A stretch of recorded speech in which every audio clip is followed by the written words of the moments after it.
Hello बच्चों, तो चलिए आज हम लोग स्टार्ट करते हैं मोशन इन वन डायमेंशन का पार्ट 3। लेक्चर 3 है आज, और आज हम लोग पढ़ने वाले हैं एक्सेलरेशन। तो सबसे पहले बात करेंगे एक्सेलरेशन होता क्या है। एक्सेलरेशन होता है रेट ऑफ चेंज ऑफ, यहाँ पर देखते हैं definition, rate of change of velocity of a body is called acceleration. Acceleration क्या होगा? किसी भी बॉडी का जो रेट चेंज हो रहा है, रेट का मतलब क्या हुआ, किस स्पीड से वो बदल रहा है, यानी किस रेट से, किस वैल्यू से वो बदल रहा है, किस टाइम से वो बदल रहा है, उसको हम लोग बोलते हैं एक्सेलरेशन। बेसिकली अगर मैं बात करूं तो ऐसे देखिए, यहाँ पे वेलोसिटी का चेंज, ये बेसिकली अगर यहाँ पर देखें तो जो वेलोसिटी का जो चेंज होगा, अगर मैं बात करूं वेलोसिटी का जो चेंज होगा उसको हम लोग एक्सेलरेशन कहेंगे। एक एग्जांपल यहाँ पर देखें आप, मान लीजिए कि एक कोई पॉइंट है ए और दूसरा कोई पॉइंट है बी, ठीक है। एक कोई पॉइंट है ए और दूसरा कोई पॉइंट है यहाँ पे बी। फर्स्ट पॉइंट पर इसकी वेलोसिटी थी, मान लेते हैं v1। सेकंड पॉइंट पे जो इसकी वेलोसिटी है वो है v2। तो अब अगर यहाँ पर ध्यान से समझें तो v1 एंड v2, सपोज करिए कोई कार है जो a से क्रॉस करता हुआ b तक जाता है। a पर जब वो था तब उसका टाइम था t1, b पर था तब जब उसका टाइम क्या था, t2। a से क्रॉस करता हुआ b तक जाता है, a पे उसकी वेलोसिटी थी v1 और b पे उसकी वेलोसिटी थी v2। जब गिवन टाइम में यानी t1 से लेकर t2 तक जाने में जो इसके वेलोसिटी का जो चेंज हुआ उसी को एक्सेलरेशन कहते हैं। वेलोसिटी का चेंज हुआ, v1 से v2 तक पहुंचा तो वेलोसिटी का चेंज हुआ इतने गिवन टाइम में t1 से लेकर t2 तक, उसको हम लोग क्या कहेंगे, एक्सेलरेशन कहेंगे। अब यहां पे समझिए, अगर वेलोसिटी का इंक्रीमेंट हो रहा है तो एक्सेलरेशन हो गया, अगर वेलोसिटी घट रहा है उसी गिवन टाइम में तो वो रिटार्डेशन होगा। डिक्रीजिंग ऑफ एक्सेलरेशन को हम लोग रिटार्डेशन कहते हैं। चलिए आगे हम और देखते हैं। बेसिकली अगर मैं बात करूं चेंज का, तो चेंज कहते हैं फाइनल माइनस इनिशियल को। चेंज क्या कहते हैं, फाइनल माइनस ऑफ इनिशियल। तो हम यहाँ पे ले रहे हैं final velocity minus of initial velocity upon में given interval of time is called acceleration.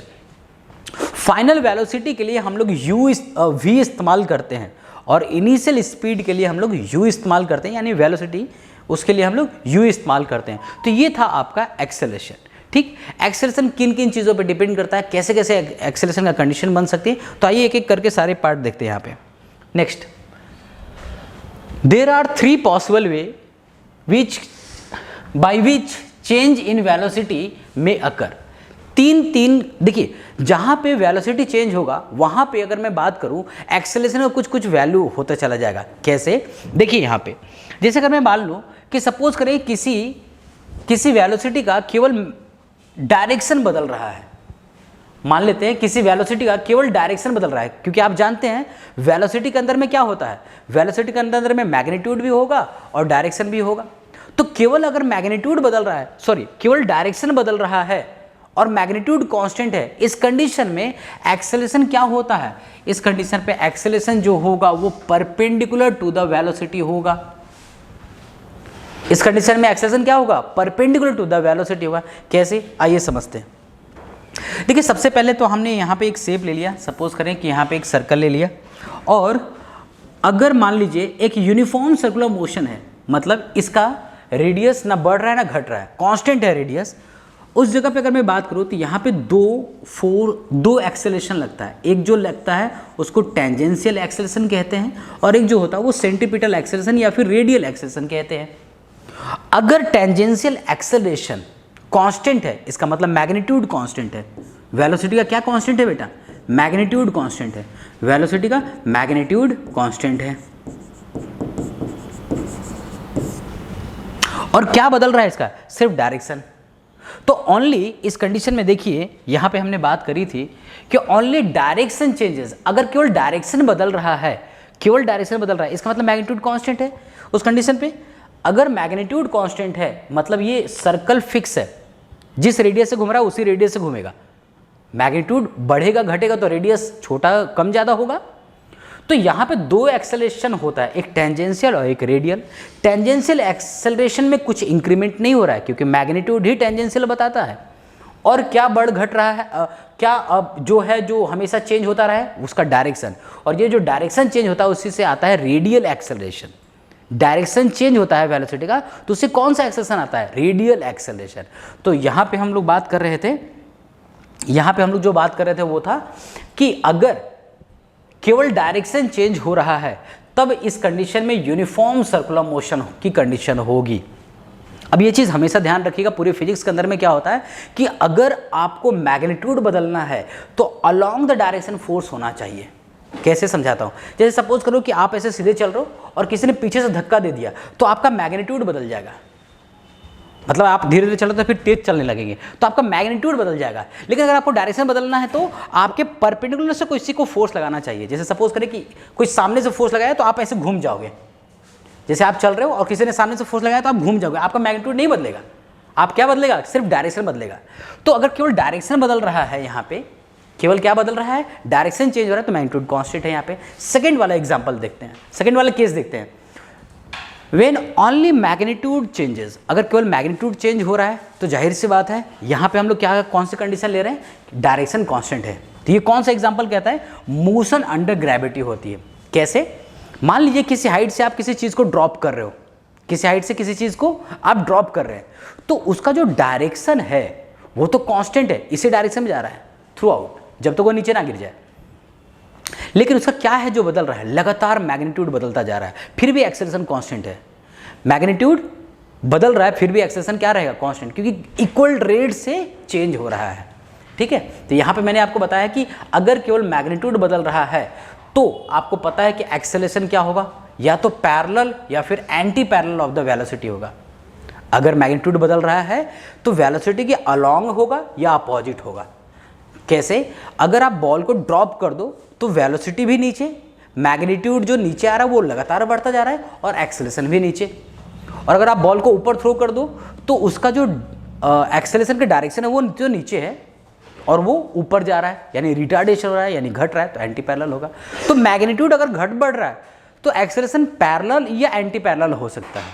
और पहले वाला कंडीशन में वापस देखते हैं हम लोग क्या बात किए थे, हम लोग ने बात किया था कि अगर केवल डायरेक्शन बदल रहा है, डायरेक्शन बदल रहा है तो सर्कुलर मोशन पे होना चाहिए, क्योंकि मैग्नीट्यूड कांस्टेंट है। और वो कैसा सर्कुलर मोशन होना चाहिए, यूनिफॉर्म सर्कुलर मोशन, क्योंकि अगर नॉन यूनिफॉर्म होगा तो तीसरा कंडीशन होगा जिसमें मैग्नीट्यूड और डायरेक्शन दोनों बदल रहा है। मैग्नीट्यूड और डायरेक्शन दोनों बदल रहा है, वो है नॉन यूनिफॉर्म।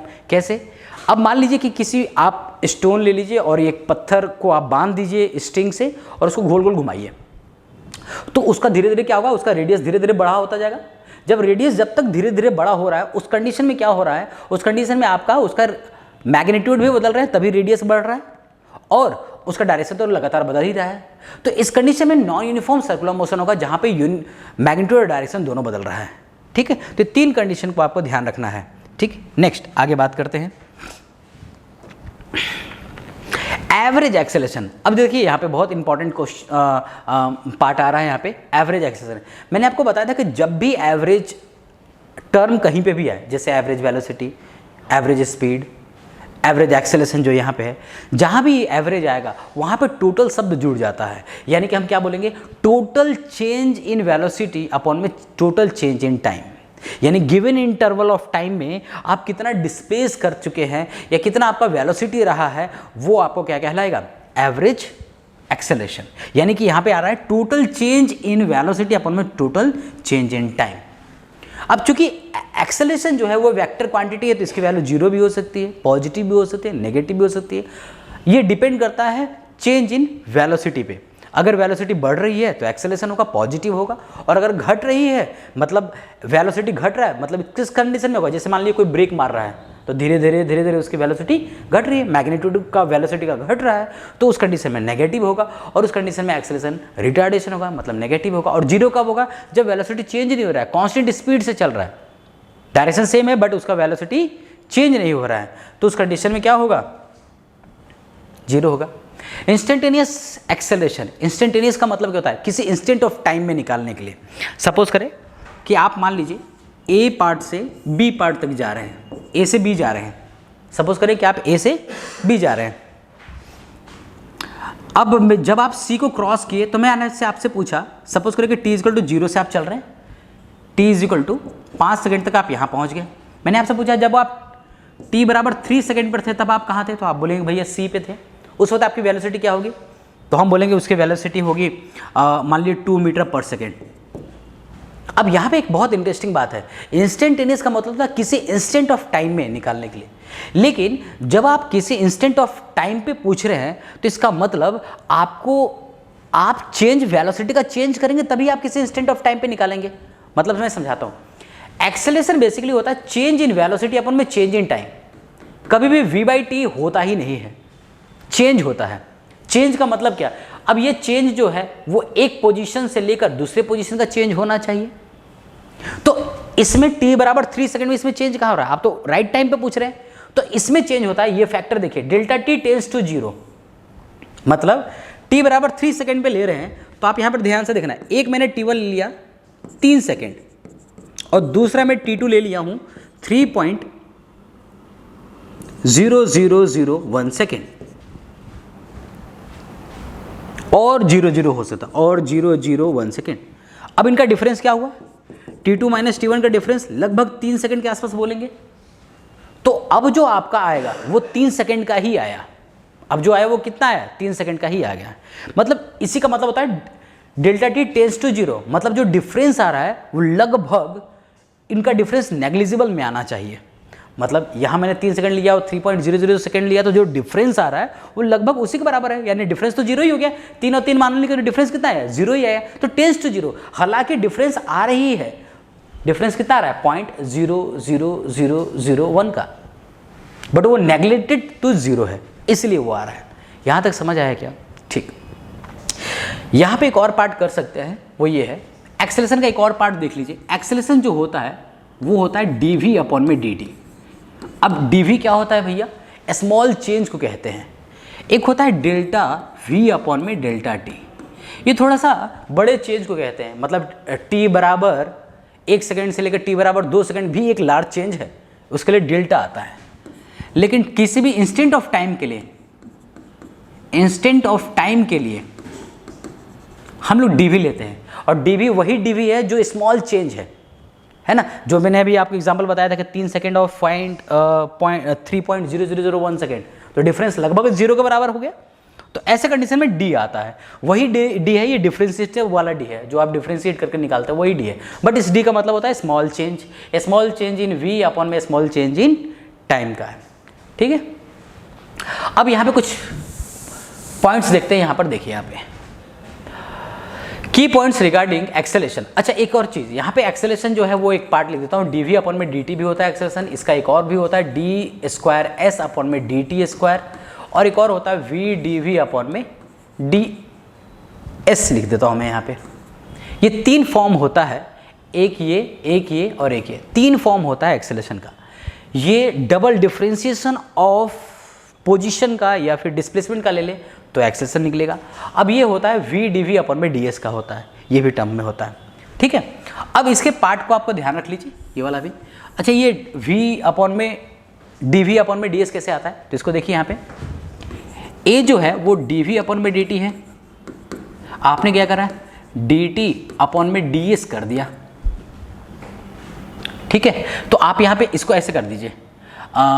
अब यहाँ पर देखोगे तो आप एक चीज़ देख सकते हैं, यहाँ पे dt कट जाएगा तो dv अपॉन में ds बनेगा। इसको ऐसा लिख लीजिए आप थोड़ा सा, ठीक है। तो हम यहाँ पे कर लेते हैं a इज इक्वल टू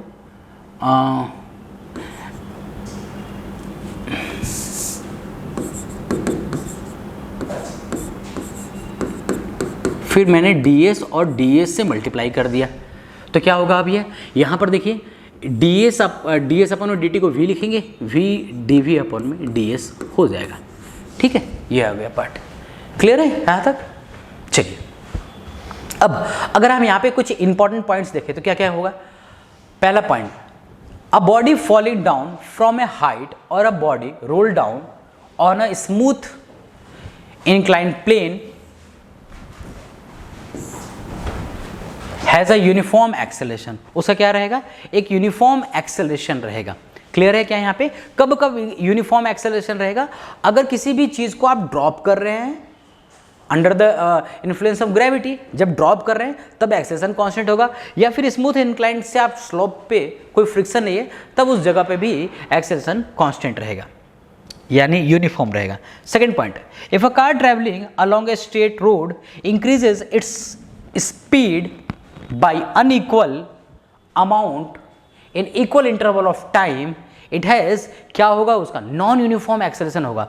अगर इक्वल इंटरवल पे इक्वल टाइम पे अगर स्पीड बढ़ रहा है तो वो इक्वल अमाउंट में हो रहा है, इस कंडीशन में यूनिफॉर्म होना चाहिए, यूनिफॉर्म एक्सेलरेशन होना चाहिए। लेकिन अगर वो नॉन यूनिफॉर्म हो रहा है, मैग्नीट्यूड ऑफ वेलोसिटी अगर नॉन यूनिफॉर्म से बढ़ घट रहा है, तब वो नॉन यूनिफॉर्म एक्सेलरेशन होना चाहिए।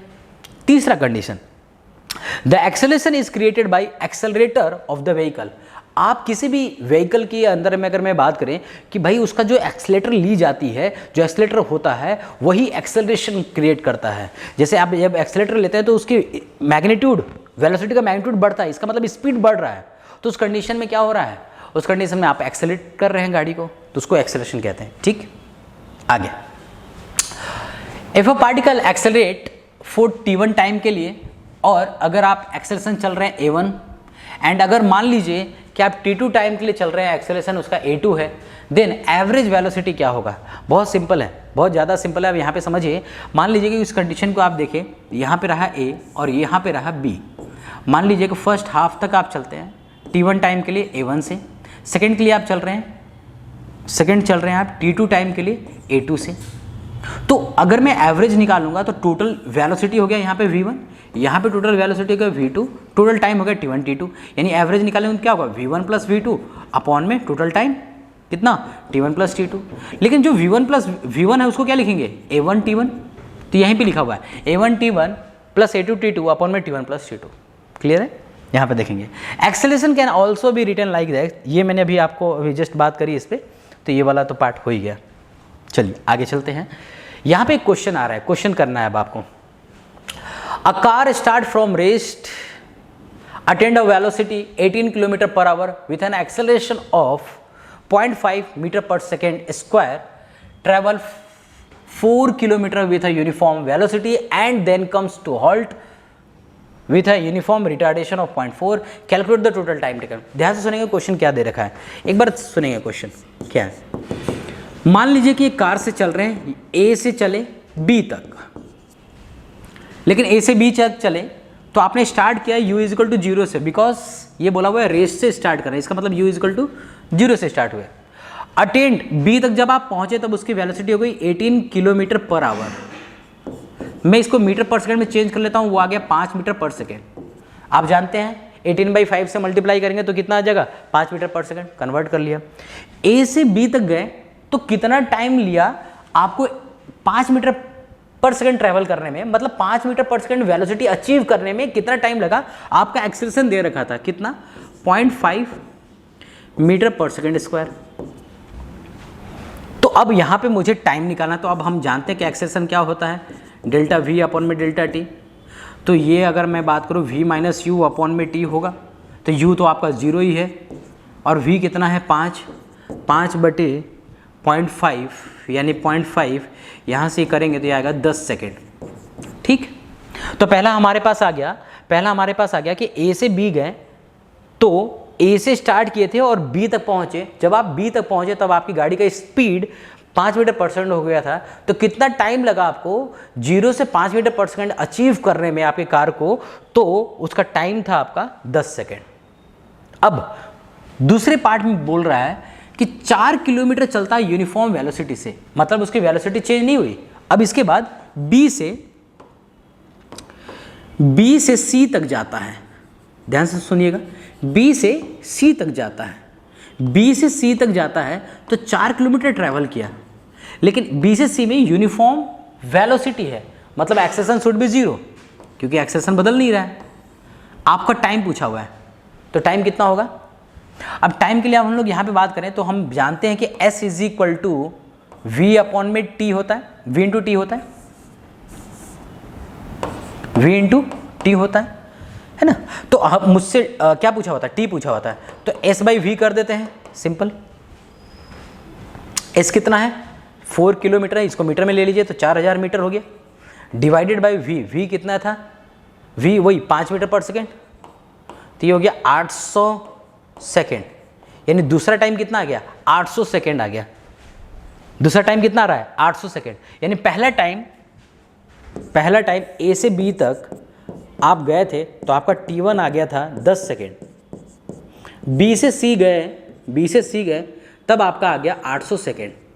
अब और भी आगे जा रहे हैं आप, कुछ दूर और जाते हैं, then comes to halt with a retardation of 0.5, मतलब कुछ दूर और जाते हैं आप डी तक, और सी से डी आप जाते हैं तो रिटार्डेशन होते हुए जाते हैं।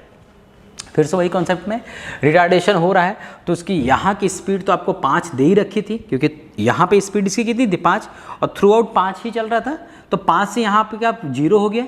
अब यहाँ पे टाइम निकालिए, तो हम यहाँ पे टाइम निकालेंगे तो हमें पता ही है कि v माइनस यू होगा फाइनल चेंज अपॉन में एक्सेलरेशन, जो भी एक्सेलरेट हो रहा था यानी रिटार्डेशन हो रहा था। तो आपको पता है फाइनल स्पीड यहाँ पे 0 है, 0 माइनस इनिशियल स्पीड इसका 5 था, अपॉन में रिटार्डेशन कितना हो रहा था 0.4 से। अगर आप इसको सॉल्व करेंगे तो यहाँ से आएगा 10, 2, 5, तो हो जाएगा 12.5। टाइम कितना आ गया, 12.5। ठीक है, एक बार चेक कर लीजिएगा कुछ गड़बड़ ना हो।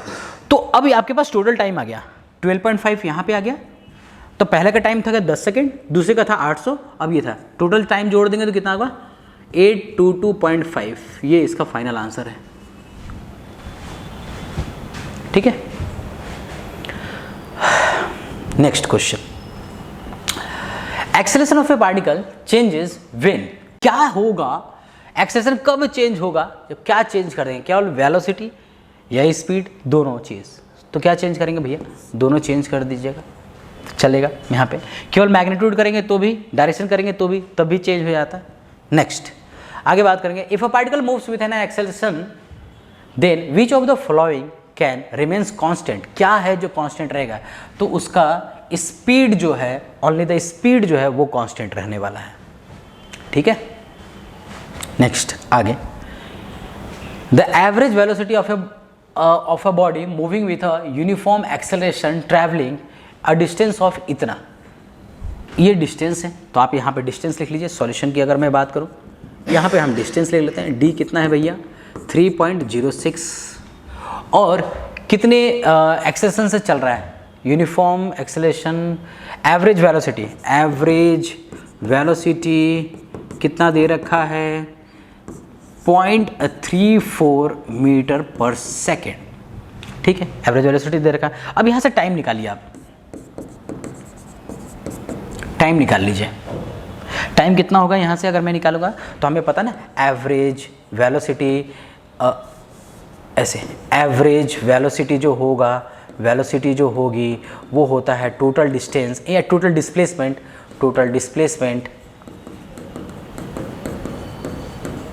अपॉन में टोटल टाइम टेकन। तो टोटल हमें क्या निकालना है, टाइम ही तो निकालना है उसमें अभी पहले। तो हम क्या करेंगे, टाइम निकालने के लिए टोटल टाइम अगर निकालूं, टाइम निकालेंगे तो क्या होगा, टोटल डिस्प्लेसमेंट कितनी है 3.06, और टोटल टाइम कितना, टोटल वेलोसिटी, एवरेज वेलोसिटी कितना दे रखा है 0.34 है ना। अगर मैं इसको निकालूंगा तो लगभग कितना आएगा ये,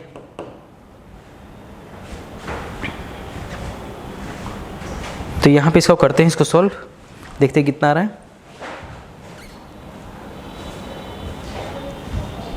3.06 डिवाइडेड बाई 0.34, आई थिंक 9 आ रहा है। ठीक है, 9, यहाँ पे कितना आ गया 9। अब यहाँ पर समझेंगे, टाइम यहाँ पे हमने निकाल दिया, 9 आ गया।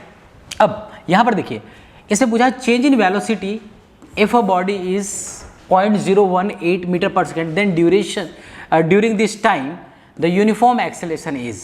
क्या हो रहा होगा, यूनिफॉर्म एक्सेलरेशन। तब अब इसी पार्ट के अंदर में मुझे टाइम निकल गया है, टाइम मुझे पहले से ही पता हो गया, निकाल लिया हमने यहाँ पे। तो आपको और क्या दे रखा है यहाँ पे, यहाँ पर दे रखा है चेंज इन वेलोसिटी। तो एक्सेलरेशन क्या होता है भैया, चेंज इन वेलोसिटी अपॉन में टोटल टाइम, यानी टोटल टाइम जो हम लोगों ने निकाले हैं। तो चेंज इन वेलोसिटी कितना होगा, चेंज इन वेलोसिटी दे रखा है 0.18 अपॉन में टोटल टाइम कितना है 9, तो ये हो गया 0.02। 0.02, ये वाला इसका आंसर है। ठीक है, ये इसका आंसर है। क्लियर है? नेक्स्ट आगे चलते हैं। A car travelling with a velocity of 80 kilometre per hour and slow down to 44 kilometre per hour in 15 second. मान लीजिए कि एक कार है, ए से चल रहा है और बी तक। तो ए पर जब था उसकी स्पीड थी 80 किलोमीटर पर आवर, और बी पर जब पहुंचा स्लो डाउन होते हुए तो 44 किलोमीटर पर आवर हो गया, मतलब रिटार्डेशन हो रहा होगा। कितने सेकंड में हुआ है ये? 15 सेकंड में हुआ है। तो आपसे पूछा हुआ है क्या रिटार्डेशन की वैल्यू, तो आपको पता है चेंज इन वेलोसिटी निकालेंगे। तो 80 kilometre per our minus 44 kilometre per our divided by time. देखिए अब टाइम बहुत सिंपल है भैया, पहले आप इसको चेंज कीजिए, कितना आएगा 36 किलोमीटर पर आवर। कितना आ रहा है 36 किलोमीटर पर आवर, बहुत बढ़िया। इसको किलोमीटर को मीटर पर सेकंड में चेंज कर लिए तो कितना आ जाएगा 10 मीटर पर सेकंड, 10 मीटर पर सेकंड।